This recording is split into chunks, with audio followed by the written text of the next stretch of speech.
देखो magnetic effects of current, fourth chapter 12th class का है। मैग्नेटिक फील्ड क्या होता है, सबसे पहले इसमें हम लोग सीखते हैं what is magnetic field. It is the space around the charge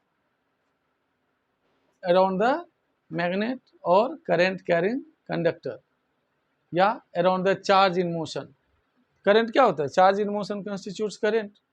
तो मैग्नेटिक फील्ड कैसे कैसे डेवलप होता है, तो एक तो मैग्नेट के कारण, एक करंट कैरिंग कंडक्टर के कारण से। इसलिए कहते हैं it is the space around the magnet और current carrying conductor where magnetic effect can be experienced और फेल्ट, कैन बी एक्सपीरियंस्ड और फेल्ट।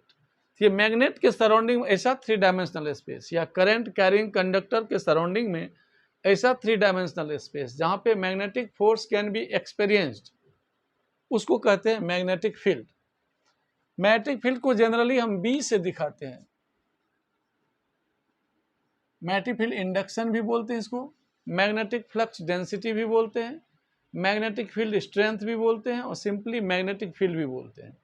जिस तरह से इलेक्ट्रोस्टैट में इलेक्ट्रिक फील्ड इंटेंसिटी को ई वेक्टर से रिप्रेजेंट करते थे, उसी तरह इसकी कैरेक्टरिस्टिक्स प्रॉपर्टी को ये बताएगा बी, मैग्नेटिक फील्ड। तो मैग्नेटिक फील्ड ये ऐसा स्पेस है अराउंड द मैग्नेट और current carrying conductor where magnetic force और magnetic effect can be experienced. अब ये क्या होता है, ये सुपरपोजिशन प्रिंसिपल को फॉलो करता है।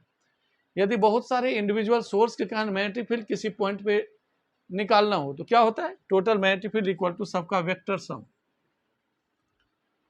The effective magnetic field at a point due to, जैसे मान लो यहाँ पर निकालना है इस पॉइंट पे, अब बहुत सारे सोर्सेस हैं जिसके कारण मैग्नेटिक फील्ड यहाँ पे है B1 B2 B3, तो सबका वेक्टर सम हो जाता है क्या, net magnetic field at any point. तो इसमें ये पॉइंट को ध्यान रखना कि मैग्नेटिक फील्ड क्या होता है, it is the space around the magnet where magnetic force और magnetic effect can be felt, it is vector quantity. तो इसमें सुपरपोजिशन प्रिंसिपल को हम फॉलो करते हैं। अब देखो यहाँ पे सबसे पहले किस साइंटिस्ट ने ये समझाया था, जैसे 1820 में ऑर्स्टेड एक्सपेरिमेंट आया। हम मैग्नेटिक फील्ड के बारे में डिटेल्स पढ़ेंगे। सबसे पहले देखो ऑर्स्टेड एक्सपेरिमेंट, ऑर्स्टेड एक्सपेरिमेंट इन्होंने 1820 में क्या किया था, ध्यान से समझना पहले, उसके बाद मैं ये लिखा होगा। इन्होंने क्या किया, एक करंट कैरिंग कंडक्टर लिया, जैसे करंट फ्लो हो रही है, इसके जस्ट नीचे इन्होंने मैग्नेटिक नीडल को रख दिया। मैग्नेटिक नीडल का नॉर्थ पोल है, साउथ पोल है। जैसे करंट साउथ से नॉर्थ की तरफ फ्लो हुआ, जैसे मैग्नेटिक नीडल है, इसके ऊपर में करंट है, करंट कैरिंग कंडक्टर, ये नॉर्थ पोल साउथ पोल। जैसे करंट फ्लो कराया साउथ से नॉर्थ की तरफ, लेफ्ट टू राइट, तो ये वेस्ट की तरफ डिफ्लेक्ट हो गया नॉर्थ पोल। देखो यदि मैं कहूँ ये नॉर्थ है साउथ है तो ये ईस्ट और ये वेस्ट होगा, ईस्ट वेस्ट नॉर्थ साउथ। तो क्या देखा, करंट कैरिंग कंडक्टर ऑर्स्टेड ने क्या रखा, ऊपर में नीचे में मैग्नेट रख दिया, मैग्नेटिक नीडल। जैसे करंट फ्लो कराया साउथ से नॉर्थ तो क्या देखा, north pole of magnet gets deflected towards west. फिर इन्होंने क्या किया, रिवर्स कर दिया। मान लो करंट नॉर्थ से साउथ की तरफ, इन्होंने क्या देखा, मैग्नेटिक नीडल का नॉर्थ पोल किधर डिफ्लेक्ट हुआ, इस बार जस्ट उल्टा, north pole of magnet deflect towards east. इस एक्सपेरिमेंट के बेस पे इन्होंने क्या कहा एक मैग्नेट को या तो कोई दूसरा मैग्नेट डिफ्लेक्ट करेगा या मैग्नेटिक फील्ड कोई और जो डेवलप हो रहा है उसके कारण डिफ्लेक्शन होगा। तो it means current carrying conductor develop या produces magnetic field, this is magnetic effect of current. तो करंट कैरिंग कंडक्टर के कारण क्या होता है, मैग्नेटिक फील्ड जनरेट होता है, जिसको हम आगे पढ़ेंगे इसके रूल्स। जैसे यदि करंट फ्लो हो रही इस डायरेक्शन में तो अंगूठा रखते हैं, ये मैग्नेटिक फील्ड लाइंस की डायरेक्शन देती है सर्कुलर, तो ये आगे पढ़ेंगे हम लोग, ठीक है।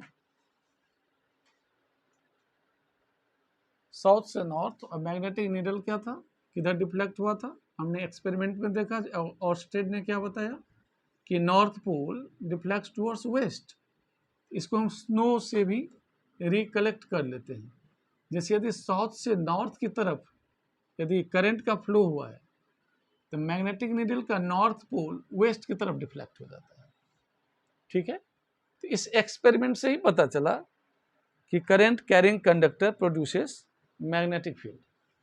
अब सबसे पहले हम लोग एक चीज करते हैं कि जब मैग्नेटिक फील्ड में चार्ज पार्टिकल को मोशन कराते हैं तो उस पर फोर्स एक्सपीरियंस जो होता है कैसे होता है। सबसे पहले तो देखो मैग्नेटिक फील्ड को क्या क्या नाम दिया है हमने, बी को क्या क्या नाम देते हैं, ध्यान से समझ। एक तो या तो मैग्नेटिक फील्ड इंडक्शन बोलते हैं इसको, मैग्नेटिक फील्ड या मैग्नेटिक फील्ड इंडक्शन,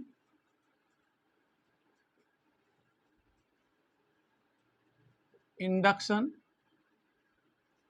या इसी को हम कहते हैं magnetic flux density, magnetic flux density, या फिर इसी को बोलते हैं मैग्नेटिक फील्ड स्ट्रेंथ। सब एक ही चीज है, magnetic field strength,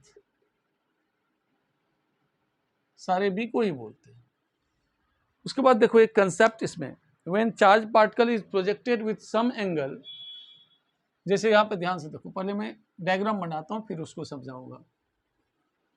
when a charge particle is projected with some velocity v, जैसे मान लो this is x axis, y axis, z axis, या x y z कुछ भी ले लो।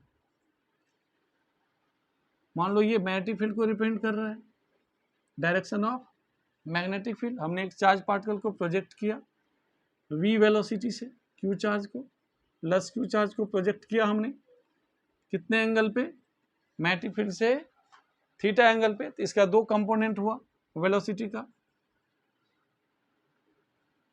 इधर हो जाएगा इस डायरेक्शन में v cos थीटा, और इस डायरेक्शन में हो जाएगा v sin थीटा। तो when charge particle is projected with velocity v making an angle theta with magnetic field, it experiences force. That force is proportional to v sin theta, proportional to b, proportional to q। इस तीनों को जब हम combine करते हैं तो क्या आ जाएगा, force equal to Q V B sine theta. तो force proportional to magnetic field, proportional to charge, proportional to perpendicular component of velocity v sin theta, combining these f equal to हो जाता k q v b sin theta. k की value for all system 1 होती है, तो force की value हो गई q v b sin theta, और in vector force vector equal to q v cross b। ये क्या हो गया, व्हेन चार्ज पार्टिकल, जब कभी भी हम चार्ज पार्टिकल को मैग्नेटिक फील्ड में थीटा एंगल पे प्रोजेक्ट करते हैं, मोशन देते हैं, वेलोसिटी देते हैं v, तो इस चार्ज पार्टिकल पे फोर्स लगता है जो किसके बराबर होता है, Q V B sine theta के बराबर। तो when charge particle is projected with some velocity v making an angle theta with the magnetic field, it experiences force which is equal to q v b sin theta। अब इसमें देखना, ये हो गया force, इन vector क्या हो गया q v cross b। इसकी डायरेक्शन कैसे देंगे, इसकी डायरेक्शन के लिए फ्लेमिंग्स लेफ्ट हैंड रूल का यूज करते हैं। Force magnetic field current, force stretch your first finger, central finger and thumb of your left hand mutually perpendicular to each other such that if first finger represents the direction of magnetic field, central finger represents the direction of charge in motion or current, then thumb will represent the direction of force on charge particle। ये Fleming's left hand rule का हम use करके यहाँ पे force की direction बताएंगे। या cross product screw rule, first वाले पे वी पे जैसे हमने ऐसे राइट हैंड का ये पोर्शन रखा और सेकेंड की तरफ मोड़ दिया, जैसे वी पे रखा वेलोसिटी इधर है, मैग्नेटिक फील्ड इस साइड है तो मोड़ दिया, ये अंगूठा हमारा देगा डायरेक्शन ऑफ फोर्स। तो फोर्स की डायरेक्शन किधर होगी, फोर्स की direction normal to both V and B. ठीक है, इसमें देखो और 2-3 बातें सीखो। जैसे फोर्स कितना हो गया, चार्ज पार्टिकल जब मोशन में है तो QVB sin थीटा। अब देखो यदि मैं कहूं case first, when theta equal to 0 degree और 180 डिग्री, तो साइन थीटा कितना होता है 0, साइन 180 भी 0, साइन 0 भी 0, तो फोर्स कितना हो गया 0। इसका मतलब क्या हुआ, जब भी चार्ज पार्टिकल को parallel to magnetic field motion कराएंगे तो उस पर कोई भी फोर्स नहीं लगता। केस सेकेंड में क्या है, जैसे when theta equal to 90 degree, force कितना हो जाएगा साइन 91 होता है, मैक्सिमम QVB, मैक्सिमम फोर्स हो गया। थर्ड केस, यहां तक समझ में आ गया। थर्ड केस,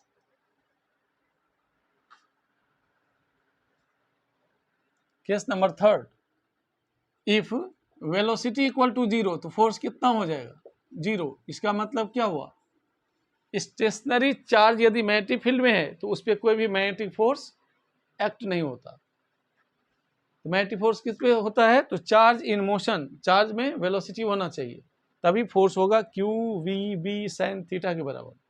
ठीक है, तो अब यहाँ पे देखो इसी से मैग्नेटिक फील्ड का डेफिनेशन भी निकालते हैं। कैसे हम डेफिनेशन इसका निकालते हैं जरा देखना। जैसे force equal to QVB sin theta,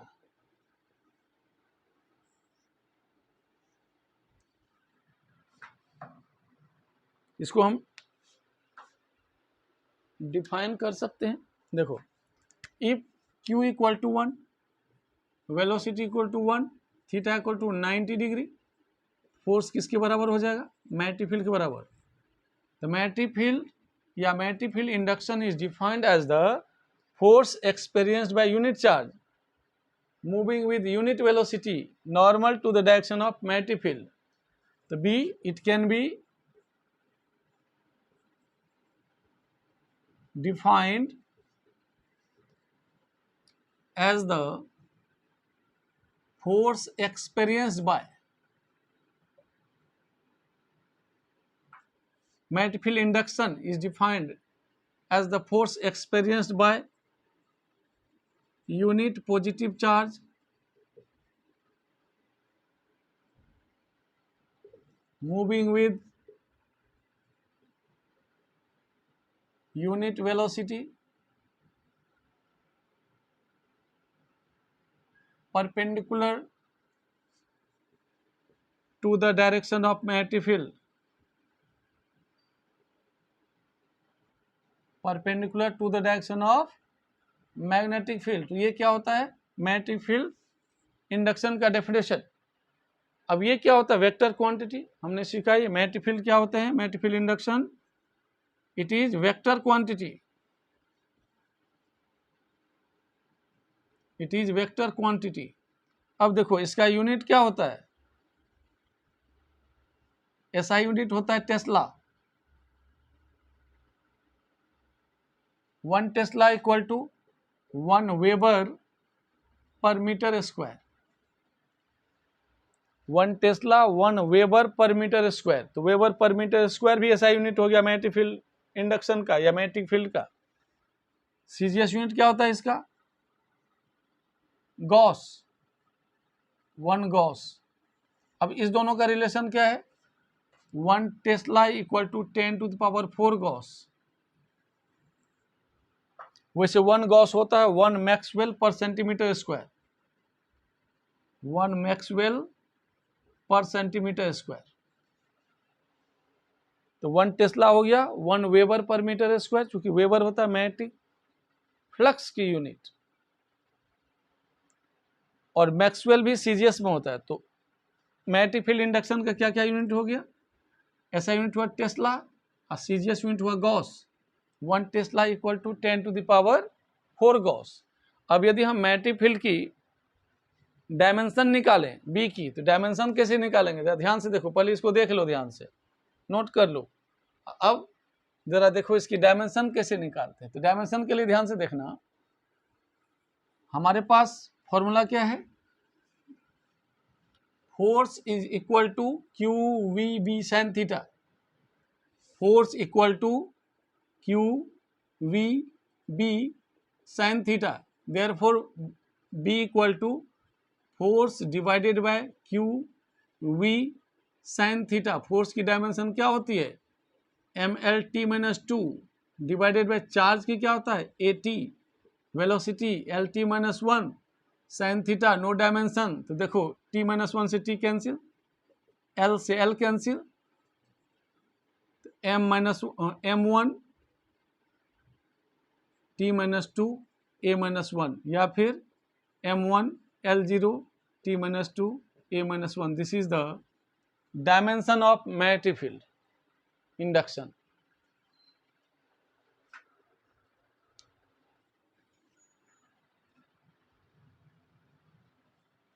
Biot-Savart's law, BIOT, Biot Savart's law, इन्होंने क्या कहा था, जैसे कोई भी कंडक्टर है एक्स वाई, इसे करंट पास हो रही है I,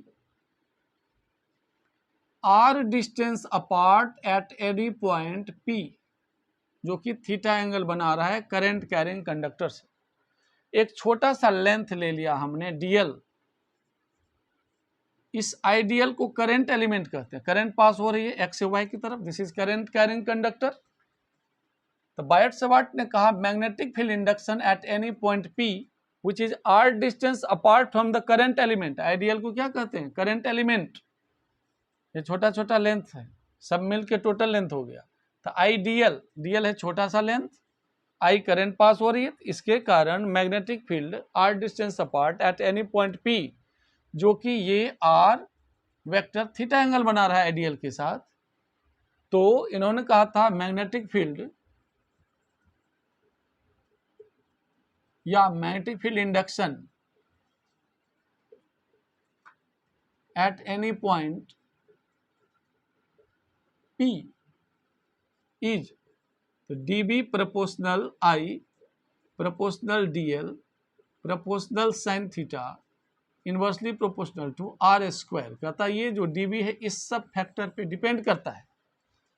The magnetic field at any point P which is r distance apart from the current element, the dB proportional I proportional dl proportional sin theta inversely proportional to r square। Combine करो इस सबको, तो dB equal to k I dl sin theta divided by r square. ये हो गया Biot Savart's law. इन्होंने क्या कहा था, due to current element magnetic field at any point P which is r distance apart from the current element is this। in CGS K की value 1 होती है, इन SI K की वैल्यू होती है म्यू बाय 4 पाई या mu naught mu R divided by 4 pi. For air और vacuum, air या vacuum के लिए म्यू आर की वैल्यू 1 होती है, तो के की वैल्यू हुई म्यू नोट बाय 4 पाई, जो होता है 10 टू द पावर -7। के की वैल्यू म्यू नोट बाय 4 पाई, जो क्या हुआ 10 power -7 Tesla metre per ampere. देखो के जब निकालेंगे तो टेस्ला मीटर, मीटर स्क्वायर से मीटर बच गया, मीटर आ गया, और पर एम्पियर, या फिर 10 टू द पावर -7 टेस्ला होता वेबर पर मीटर स्क्वायर, तो weber per metre per ampere. This is the value of mu naught by 4 pi. तो इसको जब हम सब्स्टिट्यूट करेंगे तो एयर या वैक्यूम में dV equal to mu naught by 4 pi ideal sine theta upon r square, इस फॉर्मूला का यूज करेंगे। ये हो गया magnetic field at any point P r distance apart making an angle theta with current element is this. ये current element के कारण P point पे मैग्नेटिक फील्ड की वैल्यू है mu naught by 4 pi in air और vacuum. कोई medium हो तो हम क्या लेंगे, mu naught mu R by 4 pi IDL sine theta upon r square. यदि हम वेक्टर में लिखना चाहें, पहले ये समझ में आ गया, म्यू नॉट बाय 4 पाई की वैल्यू हमेशा एसआई में 10⁻⁻7 लेना है। यदि हम वेक्टर में लिखना चाहें तो कैसे लिखेंगे, पहले इसको नोट कर लो। तो इसको हम ऐसे लिख सकते हैं, dv vector equal to k I dl cross r by r cube. ये हो गया in vector form, magnetic field at any point due to current element. समझ में आया?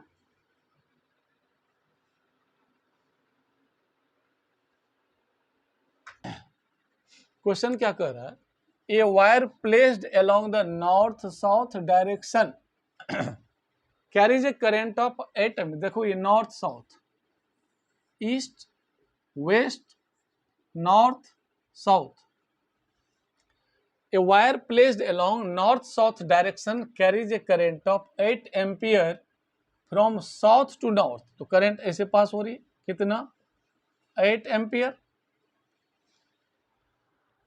Find the magnetic field, find the magnetic field due to a 1 centimetre piece of a wire. अब कहता है छोटा सा पीस कितना लिया, डीएल, डीएल ले लिया 1 सेंटीमीटर का, एट ए 200 centimetre north east. North east का मतलब होता है एग्जैक्ट बीच से। ये आर कितना हो गया, 200 सेंटीमीटर। इस पॉइंट पे कहता मैटिफिल बताओ।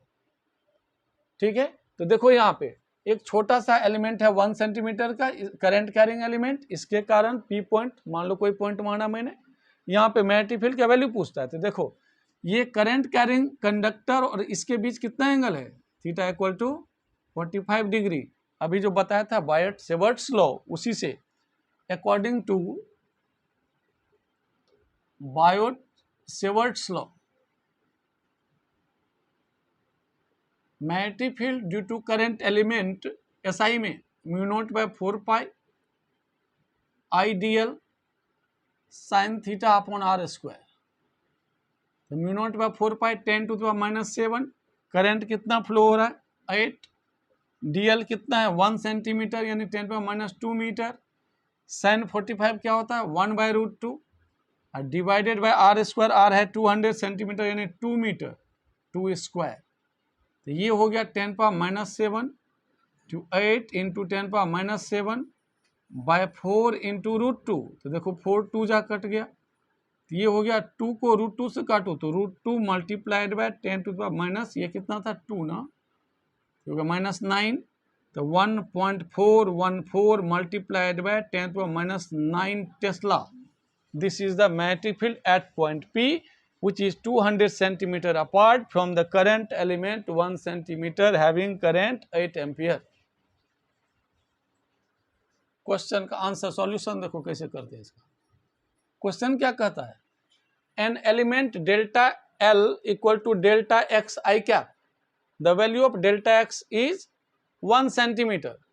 तो आई कैप मतलब हुआ डेल्टा एल किधर है, एक्स एक्सिस में, ये हो गया वाई एक्सिस। ये हो गया current element delta L equal to 1 centimetre 10⁻2 metre, किधर, along X axis I cap, placed at the origin and carries a large current 10 ampere. Current कितना पास हो रहा है इससे, 10 ampere. What is the magnetic field in the y-axis at a distance of 0.5 metre. कहता ये 0.5 metre पे, r equal to 0.5 metre पे बताओ, मान लो कोई पॉइंट है P मैग्नेटिक फील्ड, इस पॉइंट पे मैग्नेटिक फील्ड पूछ रहा। थीटा कितना हो गया, देखो थीटा इक्वल टू 90 डिग्री। तो लगा दो according to Biot Savart's law, dB equal to mu naught by 4 pi ideal sine theta divided by R square. इसका वैल्यू कितना होता है 10⁻⁻7 मल्टीप्लाइड बाय करंट है 10 एम्पियर, डीएल है 1 सेंटीमीटर दैट इज 10⁻2 साइन 90 होता है 1, आर है कितना 0.5, तो 0.5 मल्टीप्लाइड बाय 0.5, इसको हटाओ तो यहाँ हो गया 100, 25 4 जा 100, तो ये हो गया 4 multiplied by 10⁻⁸ Tesla. This is the answer. ठीक है, यदि मैग्नेटिक फील्ड की डायरेक्शन निकालना हो, कैसे निकालेंगे? तो आइडियल क्रॉस आर, तो आइडियल इधर है, आर इधर है, तो इस पे हाथ रखो, आर की तरफ मोड़ दो, तो ये नॉर्मल टू द प्लेन, ये हो गया डायरेक्शन। या फिर एक और लेफ्ट हैंड का यूज करो, करंट में इसको रख देना, सिंपल इस पोर्शन को, जहां पे मैग्नेटिक फील्ड निकालना है अंगूठा रखो आप, पाम जो देगा मैग्नेटिक फील्ड की डायरेक्शन, जैसे करंट इधर है, करंट की डायरेक्शन में हमें इस उंगली को रखना है, इसे स्ट्रेट करके, इसे पॉइंट यहाँ पे पी है, तो इधर अंगूठा रखना, पाम है आपकी तरफ टुवर्ड्स द ऑब्जर्वर, तो ये हो गया मैग्नेटिक फील्ड। एक तो ये रूल होता है, ये यदि करंट की डायरेक्शन, ये पॉइंट जहाँ पे मैग्नेटिक फील्ड निकालना हो तो पाम होता है मैग्नेटिक फील्ड की डायरेक्शन। या फिर क्रॉस प्रोडक्ट हमने अभी बताया था, डीवी को हम क्या लिखते हैं वेक्टर में, के ideal cross R by R cube, तो आइडियल क्रॉस आर ना, तो क्रॉस प्रोडक्ट का यूज करो, स्क्रू रूल, करंट पे रखा ये राइट हैंड इस तरह से, और सेकेंड आर है इधर निकालना, इधर मोड़ दिया, अंगूठा क्या बताएगा। या फिर देखो ये एंटी क्लॉक, ये कैसे एंटी क्लॉकवाइज, स्क्रू किधर खुलेगी, ऊपर की तरफ, this is the direction of magnetic. अब ये क्वेश्चन को ध्यान से देखो, क्या कहता है, a proton enters A magnetic field of flux density, मैंने बोला था मैग्नेटिक फील्ड या मैग्नेटिक फील्ड इंडक्शन या मैग्नेटिक फ्लक्स डेंसिटी सब किसको कहते हैं, बी को, इसका वैल्यू कितना है 2.5 Tesla, with A velocity of, किस वेलोसिटी से ये मूव कर रही है, 1.5 मल्टीप्लाइड बाय 10⁻⁷ मीटर पर सेकेंड, कितने एंगल पे, 30 डिग्री पे। चार्ज क्या होता है प्रोटॉन का, 1.6 इंटू 10⁻⁻19 कूलम। इसका मतलब क्या हुआ, ये मैग्नेटिक फील्ड है, 30 डिग्री पे v वेलोसिटी से चार्ज पार्टिकल प्रोटॉन मोशन कर रहा है, इस पे फोर्स क्या होगा, दोनों पे नॉर्मल। तो फोर्स क्या होता है, फोर्स का फॉर्मूला लगा दो, जब कभी भी चार्ज पार्टिकल v वेलोसिटी से थीटा एंगल पे मोशन करेगा मैग्नेटिक फील्ड में, तो फोर्स कितना लगता है, Q V B sine theta. तो फोर्स क्या होगा, Q V B sine theta, charge की वैल्यू डालो 1.6 मल्टीप्लाइड बाय 10⁻⁹, वेलोसिटी है 1.5 मल्टीप्लाइड बाय 10⁻⁷ मल्टीप्लाइड बाय, अब देखो ध्यान से, मैग्नेटिक फील्ड इंडक्शन कितना 2.5,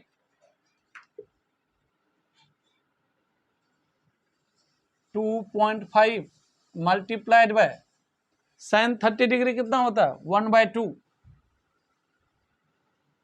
तो अब देखो ये डेसिमल हटा दो, 10 डेसिमल हटो 10 डेसिमल हटो 10, ठीक है।